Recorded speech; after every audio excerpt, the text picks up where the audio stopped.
Welcome to another video from Guilao 60. Today I'm on the banks of the Yangtze River here in Nanning, China. Today we're going to be talking about, well, you see, all of the Western countries, all of the Five Eyes countries, especially the United States, is waiting for China to crash and burn. The mainstream media in the West has been predicting this for years and years and years. And just a little note for you guys. China, communist China, yes, communist China has been around since 1949 with the same government, so over 70 years. The governments that get booted out are in the West. This year you've got 4 years you got the Democrats, and 4 years you got the Republicans, 4 years you got the Liberals, and 4 years you got the Conservatives. See, and everything goes back and forth, back and forth. So if you're waiting for the collapse of the communist government here in China, boy, you guys got a long wait ahead of you. They say the economy, it's been running at double-digit numbers for years and years and years, and that you just can't sustain that, guys. Well, you're sort of right, because last year was 6.1%. But let me get this straight. At 6.1%, the Western government saying, oh, China's GDP, their growth rate is only 6.1%. Only. When you get the States on a good year, it gets 3%. Canada, they're at like 1.0%. You know what I mean? So they try to spin it that the great growth of China is somehow not very good, is not growing as fast as it used to. Well, as countries develop, their growth rate goes down because, like, when you're small, making a higher percentage is easier. But when you grow big, like, you know what I mean? Really big. You know what I mean? Oh yeah, really big. Then the growth has to slow down. Sure, the economy is slowing down a little bit in China because of the CV and because of the trade war with the United States. But it's all going to come back into focus because China is China. Yeah, those people, you know who I mean. They be saying that China's building ghost cities. And, oh, this is not sustainable. Well, I know in the new area of Nanning City, this second-tier city that used to be a third-tier city up until last year. And I get this, oh, Nanning's a third-tier city. Well, not anymore, guys, it's not. And the Wuxiang area of Nanning is the new area. It's 200 square kilometers big, and this is what they're growing over there. They've got stadiums, sports stadiums, they've got high-rises, they've got government buildings, they've got, oh, it's like amazing. The infrastructure, how can you sustain that? Well, how can you not? As a country grows, you have to fix the infrastructure. You have to build more. You have to make more for the people. It employs lots of people. It just helps build a country, and they say non-sustainable. But they've been saying that for 20 years, and it's being sustained here in China for 20 years. They are growing at breakneck speed. I've said that before. And it's not slowing down, guys, and they don't seem to be going broke as far as I'm concerned. I was at a restaurant last night in the MixC Mall with Wei Fong. We had to wait an hour to get in because the place was that packed and there's people waiting outside. So with a poor economy and everybody's wanting to go out and spend money, and this is just post-CV. In your country right now, people ain't going anywhere. Over here, as you can see, this place is basically opened up now. This is back to normal. Sure, people are wearing masks. I'm social distancing, so if when I'm around people, I wear a mask, but everybody's at least 2-3 meters away from me. But the idea is that it is sustainable. China is doing it, and I think that scares the living bejesus out of the West. There are times when I've thought the same as you guys did. About 10 years ago, Wei Fong and I went into a mall in a new area of Nanning City, and I looked around and there was a couple stores open and there's no people, none at all. And I'm thinking, how can they sustain this? How can they make any money? How can these shops, like, how can they, you know what I mean? How can they? And we actually went there not too long ago, about a week ago, and this place was full, packed with people. The shops, every shop was open. It was one of those things that I sort of look back on the days of yesterday and then now, and yeah, I see it. They build these high rises, they build these shops, they build these malls, and it takes a while for people to move into them and populate the high rises. Because when you get your high rise, as you've seen in my tiny home video, you get a cement box. Now you got to turn that cement box into a home, and it all takes time to do that. As they do that, people move into the high rises, and the shops and stuff in that area of town start to fill up. As the high rises fill up, and you bring the people to that area of town to do your purchasing, to do your, to hang out in restaurants, to hang out in malls, to buy stuff and whatever. So it just takes time to do that. So when you see ghost cities, they are just that at that time.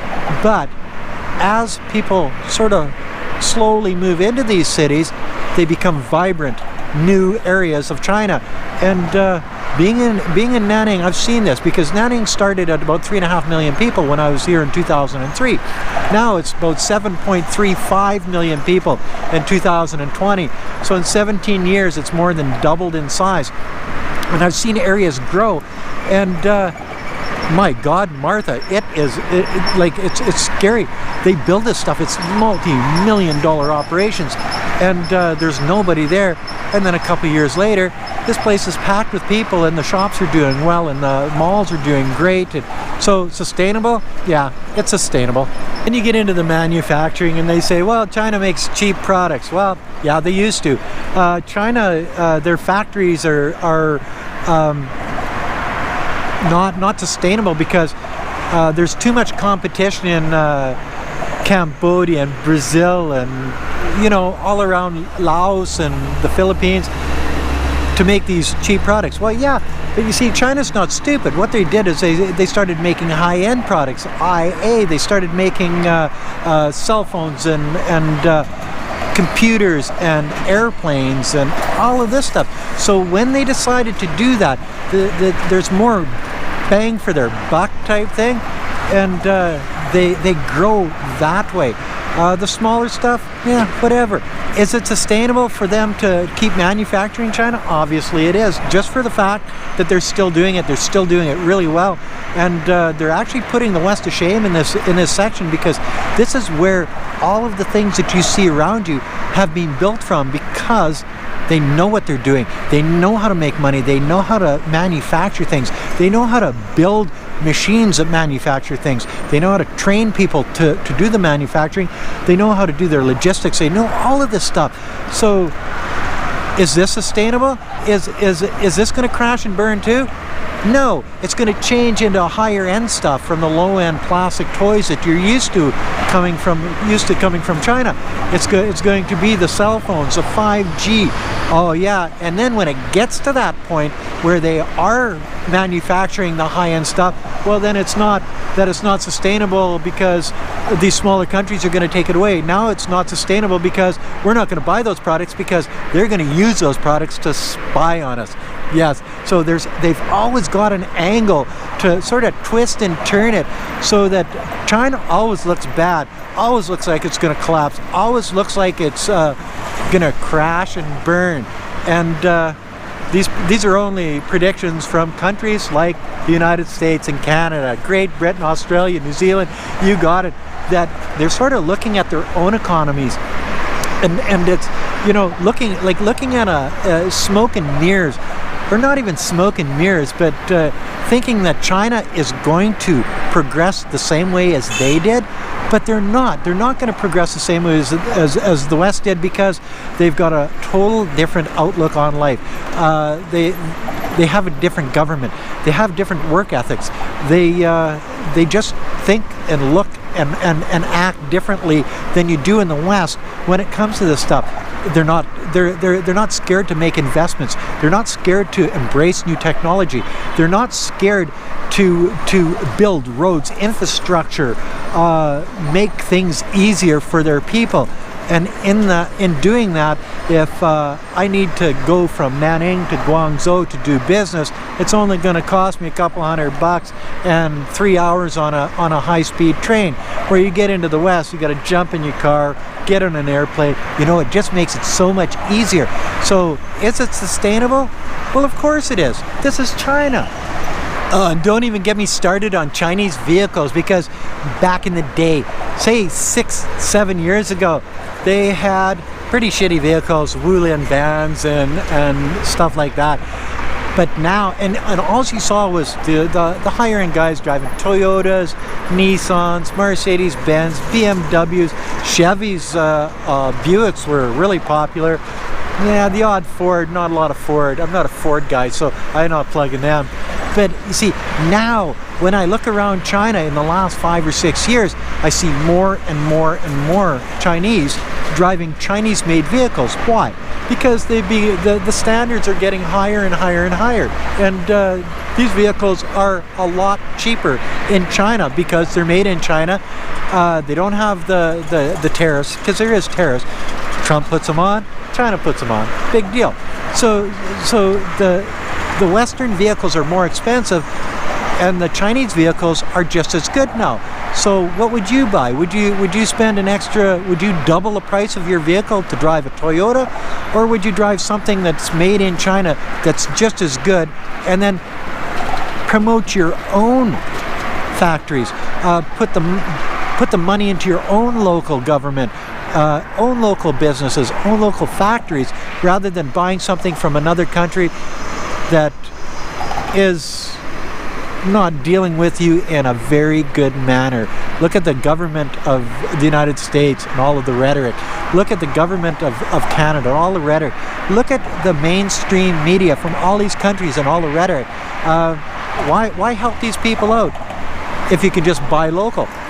And they are in the vehicles. I've seen it.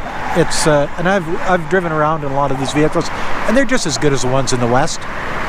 There's always the banks. They can always attack the banks. The Chinese banks are going to go belly up. They've got too much debt.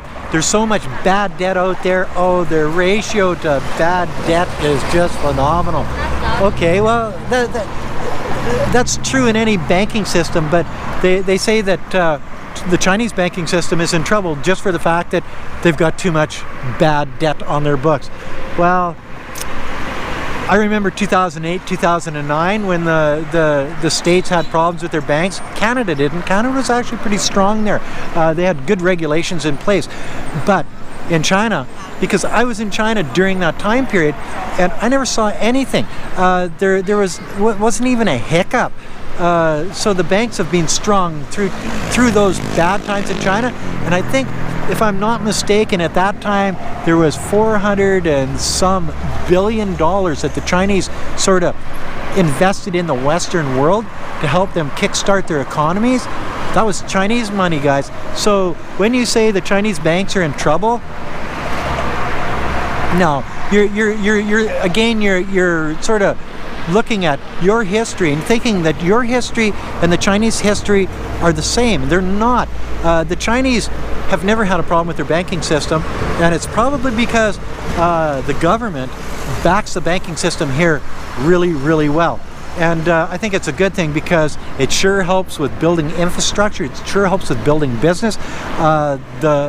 Just the way that they deal with it is so much better than in the West. That it's sort of a fun thing to see. And yes, I turned around here just to show you the other side in the high rises.